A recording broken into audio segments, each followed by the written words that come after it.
Dear students, अस्सलाम वालेकुम वरहमतुल्लाहि वबरकातुहू।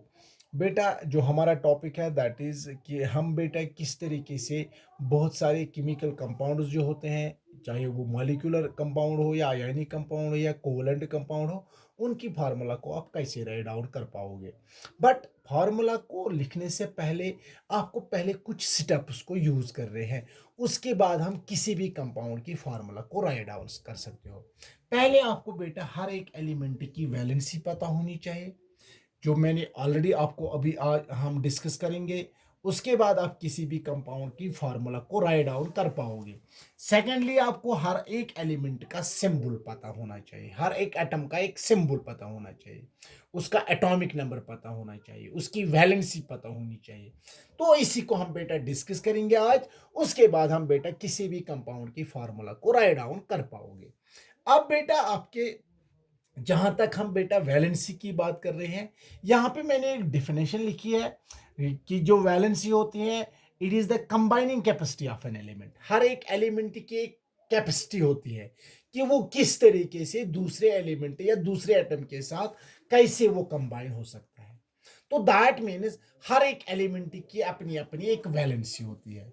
कुछ मोनोवैलेंट होते हैं, कुछ डाईवैलेंट होते हैं, कुछ ट्राईवैलेंट होते हैं, कुछ टेट्रावैलेंट होते हैं। जहां तक हम बेटा यहाँ पे कुछ एलिमेंट्स को हम राइट डाउन करेंगे, आप हर एक एलिमेंट की वैलेंसी को डिटरमाइन करेंगे। फॉर एग्जांपल, हम यहाँ पे बेटा जो आपके पीरियडिक टेबल है, पीरियडिक टेबल में अगर हम देखेंगे, पीरियडिक टेबल में ये जितने भी एलिमेंट्स हमारे इस यूनिवर्स में प्रेजेंट है, वो बेटा आपके पीरियडिक टेबल में ऑलरेडी प्रेजेंट है। वहां पे वो बेटा है, उनको आप याद भी कर सकते हो, उनका एटॉमिक नंबर, उनकी वैलेंसी वहां पे लिखी हुई है। बट वैलेंसी को किस तरीके से आप डिफाइन करोगे, पहले हम यहाँ पे कुछ एलिमेंट्स के नाम लिखेंगे यहाँ पे बेटा। जैसे हम बेटा यहाँ पे देखेंगे, जो आपके मॉडर्न पीरियडिक टेबल है, इसमें हॉरिजेंटल रोज भी होते हैं, इसमें वर्टिकल रोज भी होते हैं। जहां तक बेटा हॉरिजेंटल की बात है, इनको हम बेटा पीरियड्स कहते हैं। वो आपके मॉडर्न पीरियड, ये आपका टॉपिक नहीं है, बट यहाँ पे बेटा पीरियडिक टेबल के कुछ, जो आपका पीरियडिक टेबल जब हम ज्यादातर देखते हैं, उसका जो लुक होता है उसमें हम देखेंगे बेटा उसमें क्या, ये हॉरिजेंटल रोज को क्या कहते हैं, वर्टिकल ग्रुप्स को, वर्टिकल रोज को क्या कहते हैं, जो बेटा लेफ्ट से राइट तक जाते हैं, इनको हम बेटा पीरियड्स कहते हैं। वो मॉडर्न पीरियडिक टेबल में देयर आर 7 पीरियड्स, 1 2 3 4 5 6 एंड 7। अगर आपको बेटा कोई भी कहेगा how many periods are present in the modern periodic table, simply we can say that there are 7 periods. Periods क्या होते हैं, दैट मीन्स हॉरिजेंटल रोज जो होते हैं, उनको हम बेटा पीरियड्स कहते हैं, जो यानी जो लेफ्ट से राइट तक जाते हैं। जो बेटा मॉडर्न पीरियडिक टेबल में जो हम आप ऊपर से नीचे तक यानी टॉप टू बॉटम, उनको हम बेटा ग्रुप्स कहते हैं। क्या कहते हैं बेटा, groups. And there are 18 groups in the modern periodic table. आपके घर में हर एक के पास पीरियडिक टेबल होगा, और पीरियडिक टेबल में अब आपको समझ आ गया, पीरियड्स होते हैं और बेटा वहां पे ग्रुप्स भी होते हैं। टॉप से लेकर बॉटम तक इनको ग्रुप्स कहते हैं, 18 ग्रुप्स आर दियर। एंड जो बेटा लेफ्ट से राइट जाते हैं, जिनको हम पीरियड्स कहते हैं, और there are 7 periods in the modern periodic table. हम यहाँ पे एक पीरियड ले लेंगे, हम हर एक पीरियड का, हर एक ग्रुप की वैलेंसी हम बेटा डिटरमाइन कर सकते हैं। यहाँ पे बेटा हम कुछ एलिमेंट्स के नाम लिखेंगे, hydrogen, helium, lithium, beryllium, boron, carbon, nitrogen, oxygen, fluorine and neon. हमारे पास मैंने यहाँ पे आपका जो सेकंड वाला पीरियड है आपके पीरियडिक टेबल का, यही बेटा मैंने एग्जांपल ले ली, ताकि हम बेटा इसका एटॉमिक नंबर देख सकते हैं, इसकी वैलेंसी देख सकते हैं, तब जाके आप बेटा आयनिक कंपाउंड्स की फार्मूला को राइट डाउन कर सकते हो। जहां तक हम बेटा लिथियम की बात है, इसका एटॉमिक नंबर 3 है, इसका एटॉमिक नंबर 4, 5, 6, 7, 8, 9 एंड 10। अब बेटा यहां पे आपने देखा, मैंने सेकंड वाला पीरियड लिया, यानी लेफ्ट से राइट तक जाने के लिए कुछ एलिमेंट्स के मैंने नाम लिखे हैं।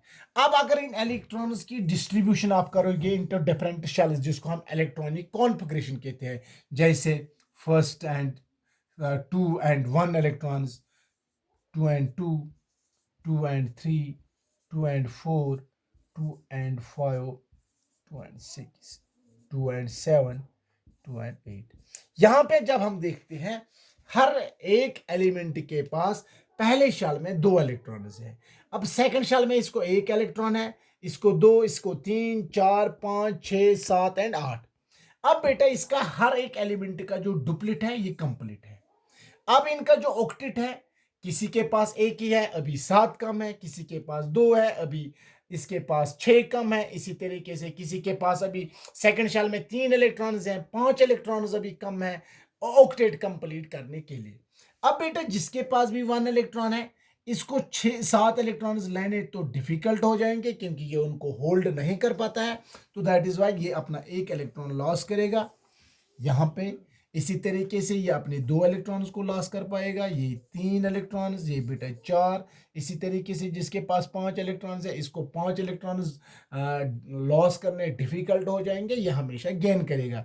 अब जब गेन करने के लिए ऑक्टेट कंप्लीट करने के लिए इसको 3 इलेक्ट्रॉन्स लेनी चाहिए, इसको 2 इलेक्ट्रॉन्स लेनी चाहिए, इसको 1 इलेक्ट्रॉन लेना चाहिए ताकि इसका ऑक्टेट कंप्लीट हो जाएगा। इसी तरीके से यहाँ पे इसकी 0 है क्योंकि इसका डुप्लीट भी कंप्लीट है, इसका ऑक्टेट भी कंप्लीट है।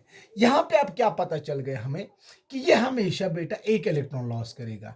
वो इसकी कंबाइनिंग कैपेसिटी क्या बन गई, ये एक ही बॉन्ड बनाएगा। तो दैट इज वाई इस ग्रुप को, यानी अगर ये ऊपर से नीचे जाओगे, इनको हम मोनोवैलेंट्स कहते हैं। जहां तक इस ग्रुप की बात है, इसको हम डाइवैलेंट, क्योंकि ये 2 इलेक्ट्रॉन्स लॉस करेगा। इसी तरीके से ये 3, ये 4 इलेक्ट्रॉन्स, ये 3 इलेक्ट्रॉन्स, 2, 1 एंड 0। इस तरीके से जो 1 इलेक्ट्रॉन लॉस करेगा ये मोनोवैलेंट, जो 2 डाइवैलेंट, जो 3 ट्राइवैलेंट, जो 4 टेट्रावैलेंट। यानी अब बेटा इसको 3 इलेक्ट्रॉन से ले लेगा, ये भी ट्राइवैलेंट, ये 2 ले लेगा डाइवैलेंट, ये 1 इलेक्ट्रॉन ले लेगा, ये मोनोवैलेंट। इस तरीके से हर एक एलिमेंट की एक अपनी वैलेंसी होती है। जहां तक आपके पीरियोडिक टेबल का ताल्लुक है, आप देखोगे टॉप से लेकर बॉटम तक, जिनको हम ग्रुप्स कहते हैं, जो पहला वाला ग्रुप होता है, अगर पहले वाले एलिमेंट की वैलेंसी 1 है तो हर ग्रुप की वैलेंसी 1 ही होगी।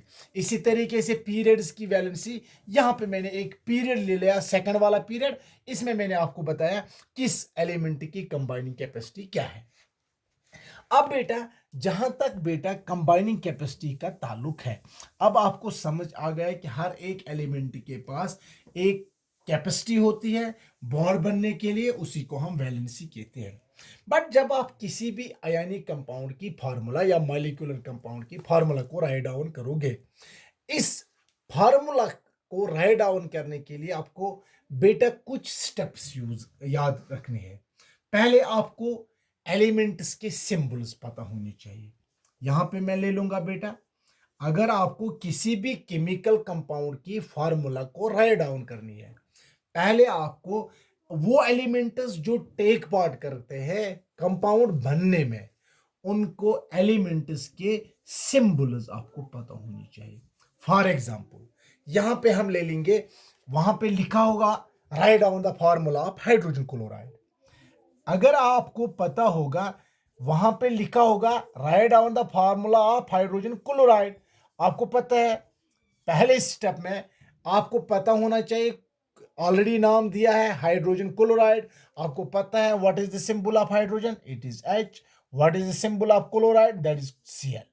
तो दैट मीन्स आपको पता चल गया कि कंपाउंड जो बन गया ये 2 एलिमेंट्स के दरमियान बन गया, that is hydrogen and chlorine के दरमियान। अब यहां पे देखा, ये पहला वाला स्टेप है, पहले आपको देखना है एलिमेंट्स के सिंबल्स आपको लिखने हैं। सेकंड स्टेप में आपको हर एक एलिमेंट की वैलेंसी पता होनी चाहिए। जैसे मैंने अभी बताया हाइड्रोजन की वैलेंसी 1 है, क्लोरीन की भी वैलेंसी 1 है। अब यहां पे आप कैसे इसकी फॉर्मूला राइट डाउन कर सकते हो, हाइड्रोजन की वैलेंसी क्या है 1 एंड क्लोरीन की भी वैलेंसी क्या है 1। अब ये बेटा बैलेंस्ड हो गई, तो इस तरीके से हाइड्रोजन क्लोराइड की फॉर्मूला क्या होगी HCl। आपको HCl2 तो नहीं लिखना है क्योंकि वैलेंसी तो इक्वल होते हैं, यहां पे भी इसकी वैलेंसी भी 1 है, इसकी भी वैलेंसी 1 है, तो that is why we can write down the HCl। For example हम यहां पे कुछ और कंपाउंड्स लिखेंगे कि आप उनकी फार्मूला को कैसे राइट डाउन करोगे। आपके बुक में बहुत सारे कंपाउंड्स हैं, आप उनकी फार्मूला फिर खुद भी राइट डाउन कर सकते हो। जैसे हम देखते हैं बेटा, यहाँ पे हम लिखेंगे फॉर एग्जांपल आपको हाइड्रोजन सल्फाइड, अगर आपको वहाँ पे लिखा होगा right down the formula of hydrogen sulphide, आपको पता होना चाहिए पहले हाइड्रोजन का symbol that is H, what is the symbol of sulphur, it is S। तो कंपाउंड हाइड्रोजन एंड सल्फर के दरमियान बन गया। अब सेकेंडली आपको वैलेंसी डिटरमाइन करनी है। What is the valency of hydrogen, it is 1। What is the valency of sulphur, it is the 2। अब यहां पे आपने देखा वैलेंसी बराबर नहीं आ पाई, वैलेंसी बराबर नहीं, क्योंकि सल्फर की वैलेंसी 2 है और क्लोरीन की वैलेंसी सल्फर की वैलेंसी जो है इट इज 2, सल्फर की वैलेंसी आपको 2 है, 2 आ जाती है, और क्लोरीन की वैलेंसी आपको हाइड्रोजन की वैलेंसी 1 है और सल्फर की वैलेंसी आपको आपके पास 2 आ जाती है। अब बेटा यहाँ पे आपको अगर लिखना है तो दैट मीन्स इसको आप बेटा ऐसे भी राइट डाउन कर सकते हो। अब बेटा सल्फर हमें हाइड्रोजन किसके नीचे आ गया, इसके नीचे क्या आ गया, 2 वैलेंसी। तो एक सल्फर के साथ हमेशा कितने हाइड्रोजन रिएक्ट होनी चाहिए, क्योंकि एक हाइड्रोजन की वैलेंसी एक ही है, एक सल्फर की वैलेंसी 2 है। तो दैट मीन्स एक सल्फर के साथ कंपाउंड तभी बनेगा जब 2 हाइड्रोजन एक सल्फर के साथ रिएक्ट हो सकते हैं, क्योंकि इसकी वैलेंसी तभी सेटिस्फाइड हो सकती है जब 2 हाइड्रोजन एक सल्फर के साथ रिएक्ट हो, क्योंकि एक सल्फर की वैलेंसी 2 है। अगर एक ही हाइड्रोजन ले लोगे तो दैट मीन्स एक वैलेंसी अभी भी डिप्सिट रहती है, इसीलिए हम हाइड्रोजन कितने ले लेंगे, दैट इज 2, सल्फर 1, तो हाइड्रोजन सल्फाइड की फॉर्मूला क्या बन गई, H2S। अब यहां पे आपको बेटा लास्ट वीडियो में मैंने आपको पढ़ाया था what are ions and ionic compounds, वो आपका मैंने यहाँ पे एक होम असाइनमेंट रखा है। अब बेटा इसके बगैर इस वीडियो में हमारे पास बहुत सारे और केमिकल कंपाउंड्स हैं जिनकी फार्मूला हमें राइट डाउन करनी पड़ती है, जो इंशाल्लाह नेक्स्ट वीडियो में हम बहुत सारे केमिकल कंपाउंड्स की फार्मूला, जैसे मीथेन है, अमोनिया है, कार्बन डाइऑक्साइड है, मैग्नीशियम क्लोराइड है, किस तरीके से आप किसी भी कंपाउंड की फार्मूला, और इसमें और भी कुछ रूल्स हैं जो हम इंशाल्लाह नेक्स्ट वीडियो में बेटा डिस्कस करेंगे। Dear students, thank you, have a nice day.